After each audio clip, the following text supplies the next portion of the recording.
Hello everyone, welcome to easy learn lab. आज हम बात करेंगे कुछ वैक्सीनेटर्स की जो टेस्ट आ रही है उसकी मालूमात के बारे में, कुछ नॉलेज के बारे में। तो आपको पता होगा कि वैक्सीनेटर की टेस्ट में वैक्सीनेशन के बारे में भी एक सेक्शन आता है, कुछ क्वेश्चंस आते हैं जो आपको क्लियर करने पड़ते हैं। तो आज इस वीडियो में मैं जो है वैक्सीनेशन क्या है और किस प्रोग्राम के तहत, जिसको हम ईपीआई कहते हैं, वो ईपीआई प्रोग्राम क्या है, कौन सी वैक्सीन लगाई जाती हैं, कब लगाई जाती हैं, कैसे लगाई जाती हैं, और वैक्सीन में क्या होता है, वैक्सीनेशन क्या होता है, ये सारी चीज़ें हम जो आज इस वीडियो में कवर करेंगे। तो आइए सबसे पहले देखते हैं वैक्सीनेशन क्या होती है। देखो, वैक्सीनेशन एक तहफ़्फ़ुज़ देने वाला इम्यूनोजेनिक एक अमल होता है। अब यूँ समझें कि जब भी कोई हमारी बॉडी में कोई बैक्टीरिया या कोई वायरस जब आता है हमारी बॉडी में, तो उस वायरस को हम कहेंगे एंटीजन। वो कोई जहरीला मादा होता है या कोई बैक्टीरिया, वायरस या माइक्रो कोई ऑर्गेनिज्म होता है, उसको हम कहेंगे एंटीजन। उस वायरस को, उस एंटीजन को देखकर हमारी बॉडी उसके खिलाफ हथियार बनाना शुरू कर देती है, लड़ने के लिए, उसको ख़त्म करने के लिए।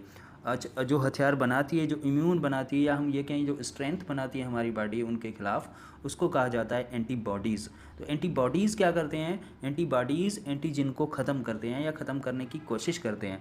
तो वैक्सीनेशन ये होती है कि इसमें क्या किया जाता है कि कोई भी वायरस या बैक्टीरिया या कोई टॉक्सिक सब्सटेंस उसको मार के या उसको इनएक्टिव करके या उसकी बॉडी का कुछ पार्ट जो है वो थ्रो इंजेक्शन या थ्रो किसी चीज़ में लगा के लोगों को, बच्चों को लगाई जाती हैं।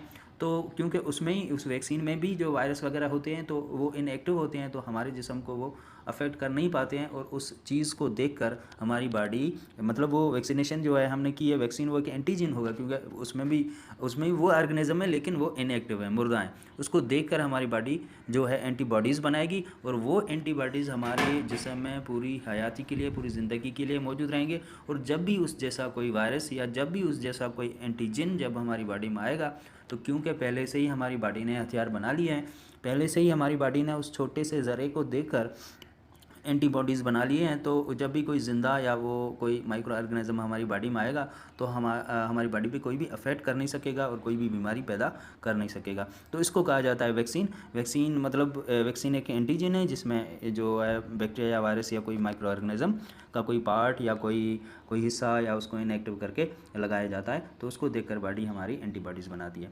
पाकिस्तान में जो वैक्सीनेशन बच्चों को की जाती है वो एक प्रोग्राम के तहत की जाती है। उस प्रोग्राम को कहा जाता है EPI, means expanded programme on immunisation, या हम ये कहें तोसी प्रोग्राम बराए हिफाजती टीका जात।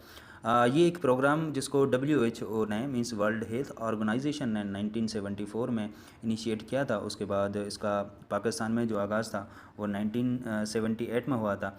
और आज इस वीडियो में मैं आपको बताता चलूँगा कि कौन सी वो बीमारियाँ हैं। तकरीबन मेरे ख्याल में 7 बीमारियाँ हैं, या शायद कोई उसमें कोई और बीमारी जो ऐड की गई हो, उनके खिलाफ जो है बच्चों को वैक्सीन की जाती है।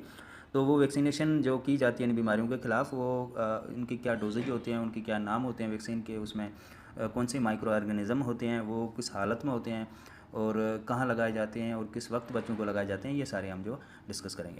तो देखते हैं समरी ऑफ रूटीन इम्यूनाइजेशन, कौन से जो है वैक्सीनेशन की जाती है, कौन से वैक्सीन लगाए जाते हैं। तो सबसे पहले जो वैक्सीन लगाई जाती है जिसको कहा जाता है BCG मींस बेसिली कैलमेट ग्यूरन। ये BCG जो है ये बच्चों में जो ट्यूबरकुलोसिस है, मींस TB है, उसके खिलाफ लगाई जाती है। और इसकी जो खुराक है, इट मींस डोजेज है, वो 0.05 ml है, और इसको स्किन में लगाया जाता है, एक बार ही लगाया जाता है पैदाइश के फ़ौरन बाद। कहाँ पे? दाएँ बाजू के ऊपर के हिस्से में लगाया जाता है थ्रू इंजेक्शन। और दूसरी हमारे पास पोलियो। पोलियो के जो है 2 कतरे लगाए जाते हैं, और सॉरी, ये 2 कतरे पिलाए जाते हैं 4 दफ़ा, एक पैदाइश के फ़ौरन बाद, और दूसरा 6 वीक के बाद, उसके बाद 10 वीक और 14th वीक के बाद इसको पिलाया जाता है। और उसके बाद है हमारे पास रोटा वायरस। इसकी जो डोजेज है या खुराक है 1.5 ml है, ये आपको याद रखनी है। इस वैक्सीन को भी पिलाया जाता है, और कतरे पिलाए जाते हैं 2 दफ़ा, एक 6 वीक में और दूसरा 10th वीक में। और उसके बाद है IPV stands for inactivated polio virus against poliomyelitis, means polio के ख़िलाफ़। इस वैक्सीन की डोजेज है 0.5 ml, और इसको बाएं रान के पट्टे में PVC 10 से 2.5 सेंटीमीटर के फासले पर पैदा होने के बाद 14th हफ्ते के बाद लगाई जाती है, सिर्फ ज़िंदगी में एक बार। उसके बाद है हमारे पास नेमोकोकल। इसकी डोजेज है 0.5 ml। ये भी जो है बाएं रान के पट्टे में ऊपर और बाएं के हिस्से में लगाई जाती है, और इंजेक्शन के थ्रू 3 दफ़ा लगाई जाती है बच्चों को, एक 6 वीक में, 10 और 14 वीक में। उसके बाद है हमारे पास पेंटावेलेंट, जिसमें कोई 5 बीमारियां आ जाती हैं। पेंटावेलेंट वैक्सीन जो है, इसमें 5 बीमारियां आ जाती हैं और वो 5 बीमारियों से बच्चों की हिफाजत करती हैं, जिसमें पहली है diphtheria and pertussis and tetanus. उसके बाद चौथी है हमारे पास हेपाटाइटिस बी और पांचवी HIV means haemophilus influenzae type B. Pentavalent vaccine की जो डोजेज है 0.5 ml है और ये 3 बार लगाई जाती हैं, एक 6, 10th और 14th वीक के बाद, और उनको दाएं रान के पट्टे में ऊपर और बाहर के हिस्से में लगाई जाती हैं।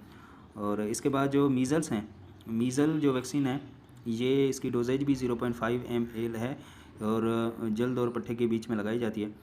और इस वैक्सीन को सिर्फ 2 बार लगाया जाता है और 9th माह के बाद, इसमें 9th मंथ के बाद और उसके बाद 15th मंथ के बाद बाएं बाजू के ऊपर हिस्से में लगाई जाती है।